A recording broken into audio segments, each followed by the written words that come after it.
ಎಲ್ಲರೂ ಹೇಗಿದ್ದೀರಾ? ಬನ್ನಿ ಇವತ್ತು ಸಿಂಪಲ್ಲಾಗಿ ರಾಗಿ ರೊಟ್ಟಿ ಮತ್ತು ಕಾಯಿ ಚಟ್ನಿ ಮಾಡೋದು ಹೇಗೆ ಅಂತ ನೋಡ್ಕೊಂಬರೋಣ. ತುಂಬಾ ಸಿಂಪಲ್ಲಾಗಿರುತ್ತೆ, ಹಾಗೆ ರುಚಿಯಾಗಿ ಕೂಡ ಇರುತ್ತೆ. ಬನ್ನಿ ಈಗ ಅದಕ್ಕೆ ಏನೇನು ಬೇಕು ಅಂತ ನೋಡ್ಕೊಂಬರೋಣ. ನೋಡಿ, ಬೇಕಾಗಿರೋಂಥ ಪದಾರ್ಥಗಳು: ತುರಿದಿರೋಂಥ ಸೌತೆಕಾಯಿ, ಹಾಗೆ ಕ್ಯಾರೆಟು, ಸಣ್ಣದಾಗಿ ಕಟ್ ಮಾಡಿಟ್ಟಿರೋಂಥ ಹಸಿಮೆಣಸಿನ್ಕಾಯಿ, ತುರಿದಿರೋಂಥ ಶುಂಠಿ, 1/4 ಸ್ಪೂನ್ ಆಗೋಷ್ಟು ಜೀರಿಗೆ, ಕರಿಬೇವು, ಹಾಗೆ ತೆಂಗಿನಕಾಯಿ ತುರಿ, ಕೊತ್ತಂಬರಿ ಸೊಪ್ಪು. ಇಷ್ಟು ಬೇಕಾಗಿರೋಂಥ ಪದಾರ್ಥಗಳು. ಇಲ್ಲಿ ನೋಡಿ, ನಾನಿಲ್ಲಿ ರಾಗಿ ಹಿಟ್ಟು ತೊಗೊಂಡಿದ್ದೀನಿ. ರಾಗಿ ಹಿಟ್ಟಿಗೆ ಈಗ ಉಪ್ಪು ಎಷ್ಟು ಬೇಕಾಗುತ್ತೋ ಅಷ್ಟು ಉಪ್ಪನ್ನು ಹಾಕ್ಕೊಂಡು ಮೊದಲು ಮಿಕ್ಸ್ ಮಾಡ್ಕೋಬೇಕಾಗತ್ತೆ. ರುಚಿಗೆ ತಕ್ಕಷ್ಟು ಉಪ್ಪನ್ನು ಹಾಕ್ಕೊಂಡು ನೀಟಾಗಿ ಮಿಕ್ಸ್ ಮಾಡ್ಕೊಳ್ಳೋಣ ಒಂದ್ಸಲ.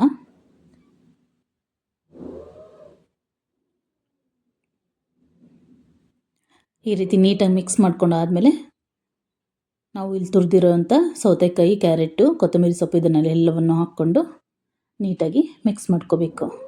ಆ್ಯಕ್ಚುಲಿ ನಾನು ಇದಕ್ಕೆ ಈರುಳ್ಳಿ ಹಾಕೋದನ್ನು ಮರ್ತಿದ್ದೆ, ನೀವು ಮರಿದೆ ಈರುಳ್ಳಿ ಹಾಕ್ಕೊಳ್ಳಿ. ಈರುಳ್ಳಿ ಹಾಕ್ಕೊಳ್ಳೋದ್ರಿಂದ ರಾಗಿ ರೊಟ್ಟಿ ಇನ್ನೂ ರುಚಿಯಾಗಿರುತ್ತೆ, ಇನ್ನೂ ಟೇಸ್ಟಿಯಾಗಿ ಬರುತ್ತೆ.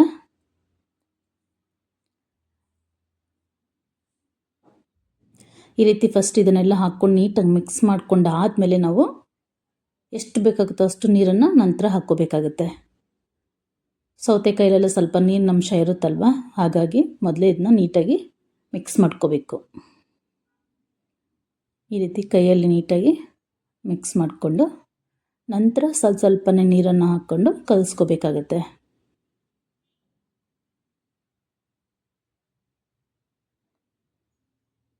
ಈಗ ನೀರನ್ನು ಹಾಕ್ಕೊಳ್ಳೋಣ. ಈ ರೀತಿ ಸ್ವಲ್ಪನೇ ಹಾಕ್ಕೊಂಡು ನೀಟಾಗಿ ಕಲಿಸ್ಕೋಬೇಕು.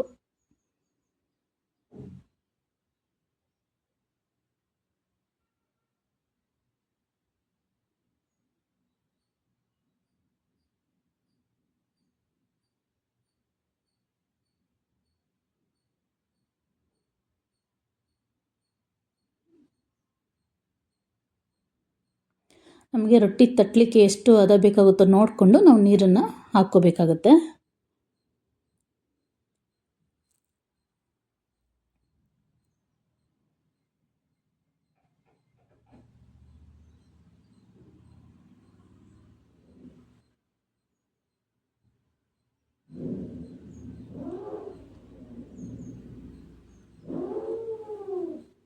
ಈಗ ಸಾಕಾಗುತ್ತೆ. ಈಗ ನೀಟಾಗಿ ಇನ್ನೊಂದು ಸಲ ಮಿಕ್ಸ್ ಮಾಡಿಕೊಂಡ್ರೆ ಸರಿಯಾದ ಬರುತ್ತೆ. ಈಗ ನೋಡಿ, ಕರೆಕ್ಟಾಗಿದೆ. ಈಗ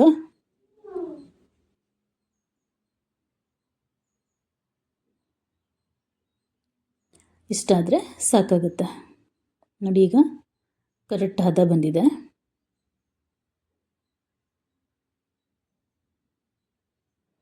ಈಗ ಇದನ್ನು ಸೈಡ್ಗೆ ಇಟ್ಕೊಂಡು ನಾವೀಗ ಚಟ್ನಿ ಹೇಗೆ ಮಾಡೋದು ಅಂತ ನೋಡ್ಕೊಂಬರೋಣ.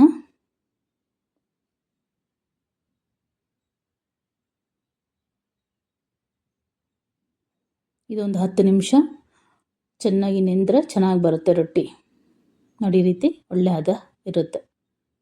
ಇಷ್ಟಿರಬೇಕಾಗತ್ತೆ.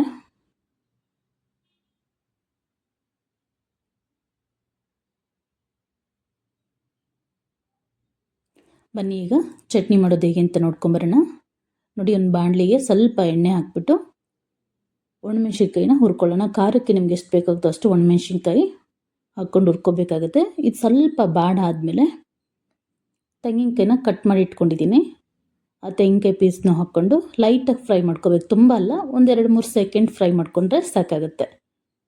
ನೋಡಿ, ಈಗ ಮೆಣಸಿನ್ಕಾಯಿ ಆಗಿದೆ. ಇದ್ರ ಜೊತೆಗೆ ತೆಂಗಿನಕಾಯಿನ ಹಾಕ್ಕೊಂಡು ಸುಮ್ಮನೆ ಸ್ಟವ್ ಆಫ್ ಮಾಡಿಕೊಂಡು 1-2-3 ನಿಮಿಷ ಹಂಗೆ ಬಾಡಿಸ್ಕೊಂಡ್ರೆ ಸಾಕಾಗುತ್ತೆ. ಬೇರೆ ಏನು ಹಾಕೋ ಅವಶ್ಯಕತೆ ಇಲ್ಲ ಇದಕ್ಕೆ. ತೆಂಗಿನಕಾಯಿ, ಒಣಮೆಣ್ಸಿನ್ಕಾಯಿ, ಒಂದು ಸ್ವಲ್ಪ ಜೀರಿಗೆ, ಹಾಗೆ ಒಂದು ಸ್ವಲ್ಪ ಕರಿಬೇವು, ಹಾಗೆ ಬೆಳ್ಳುಳ್ಳಿ ಇಷ್ಟು ಹಾಕ್ಕೊಂಡ್ರೆ ಸಾಕಾಗುತ್ತೆ. ಉಪ್ಪು. ತುಂಬಾ ರುಚಿಯಾಗಿರುತ್ತೆ ಚಟ್ನಿ. ರಾಗಿ ರೊಟ್ಟಿಗೆ ತುಂಬ ಟೇಸ್ಟಿಯಾಗಿರುತ್ತೆ. ಅದ್ರ ಜೊತೆಗಿದು ನೋಡಿ, ಒಂದು ಅರ್ಧ ಸ್ಪೂನ್ ಆಗೋಷ್ಟು ಜೀರಿಗೆ ಹಾಕ್ಕೊಳ್ತಿದ್ದೀನಿ. ಹಾಗೆ ರುಚಿಗೆ ಎಷ್ಟು ಬೇಕಷ್ಟು ಉಪ್ಪನ್ನು ಹಾಕ್ಕೊಂಡು ನುಣ್ಣಗೆ ರುಬ್ಕೊಂಬರೋಣ. ಸ್ವಲ್ಪ ಇದು ಗಟ್ಟಿಗೆ ಇರಬೇಕು, ತುಂಬ ತೆಳುವಾಗಿರಬಾರ್ದು. ನೋಡಿ, ಈ ಹದಕ್ಕೆ ಇರಬೇಕು. ಗಟ್ಟಿಗೆ ರುಬ್ಕೊಂಬಂದರೆ ಚೆನ್ನಾಗಿರುತ್ತೆ ರೊಟ್ಟಿ ಜೊತೆ ತಿನ್ನಲಿಕ್ಕೆ. ಬೇಕು ಅಂದರೆ ಒಗ್ಗರಣೆ ಹಾಕ್ಕೋಬೋದು ನೀವು. ನಾನು ಒಗ್ಗರಣೆ ಹಾಕ್ತಿಲ್ಲ. ಬನ್ನೀಗ ರೊಟ್ಟಿ ಹೇಗೆ ಮಾಡೋದು ಅಂತ ನೋಡೋಣ. ನೋಡಿ, ಒಂದು ಪೇಪರ್ ತೊಗೊಂಡು ಸ್ವಲ್ಪ ಆಯಿಲ್ ಹಾಕ್ಕೊಂಡು ಪೇಪರ್ಗೆ ಸವರ್ಕೊಂಡು ನಂತರ ಸ್ವಲ್ಪನೇ ಕೈ ಎದ್ಕೊಂಡು ನೀರಲ್ಲಿ ಈ ರೀತಿ ತಟ್ಕೋಬೇಕಾಗತ್ತೆ. ತೆಳ್ಳಗೆ ಬರುತ್ತೆ, ಚಪಾತಿ ಹೇಗೆ ಬರುತ್ತೆ ಆ ರೀತಿ ತೆಳ್ಳಗಿರುತ್ತೆ ರೊಟ್ಟಿ.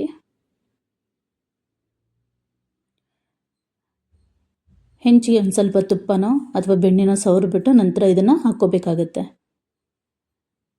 ರಾಗಿ ರೊಟ್ಟಿನ ತುಪ್ಪದಲ್ಲಾಗಲಿ ಬೆಣ್ಣೆಲಾಗಲಿ ಮಾಡೋದ್ರಿಂದ ರುಚಿಯಾಗಿರುತ್ತೆ. ಎಣ್ಣೆ ಹಾಕೋದು ಬೇಡ, ತುಪ್ಪ ಆಗಲಿ ಬೆಣ್ಣೆ ಆಗಲಿ ಹಾಕ್ಕೊಳ್ಳಿ, ತುಂಬ ಚೆನ್ನಾಗಿರುತ್ತೆ. ಈ ರೀತಿ ಹಾಕಾದ್ಮೇಲೆ ಒಂದು ಸ್ವಲ್ಪ ಹೊತ್ತು ಮುಚ್ಚಿಟ್ಬಿಟ್ಟು ನಂತರ ಅದಕ್ಕೆ ಸ್ವಲ್ಪ ತುಪ್ಪನ ಬೆಣ್ಣೆನ ಹಾಕ್ಕೊಂಡು ನಾವು ಉಲ್ಟಾ ಮಾಡ್ಕೊಳ್ಳೋಣ. ಈ ರೀತಿ ಎರಡೂ ಕಡೆನೂ ನೀಟಾಗಿ ಬೇಯಿಸ್ಕೊಂಡ್ರೆ ರಾಗಿ ರೊಟ್ಟಿ ರೆಡಿಯಾಗುತ್ತೆ. ತುಂಬಾ ರುಚಿಯಾಗಿರುತ್ತೆ, ಹೆಲ್ದಿನೂ ಕೂಡ. ಮರೀದೆ ಮನೇಲಿ ಒಂದ್ಸಲ ಟ್ರೈ ಮಾಡಿ, ಹೇಗಿದೆ ಅಂತ ಮರೀದೆ ಕಮೆಂಟ್ ಮಾಡಿ. ಎರಡೂ ಕಡೆನೂ ನೀಟಾಗಿ ಬೇಯಿಸ್ಕೋಬೇಕಾಗುತ್ತೆ. ರಾಗಿ ರೊಟ್ಟಿ ಸ್ವಲ್ಪ ನಿಧಾನ ಬೇಯೋದು, ಹಾಗೆ ಇನ್ನೂ ಯಾರೆಲ್ಲ ನನ್ನ ಚಾನಲ್ ಸಬ್ಸ್ಕ್ರೈಬ್ ಮಾಡ್ಕೊಂಡಿಲ್ಲ ಮರೀದೆ ಸಬ್ಸ್ಕ್ರೈಬ್ ಮಾಡ್ಕೊಳ್ಳಿ. ಹಾಗೆ ವಿಡಿಯೋ ಪೂರ್ತಿ ನೋಡಿ, ನಿಮಗೆ ಇಷ್ಟ ಆದರೆ ಒಂದು ಲೈಕ್ ಕೊಡೋದನ್ನು ಖಂಡಿತ ಮರಿಬೇಡಿ. Thank you for watching. Bye.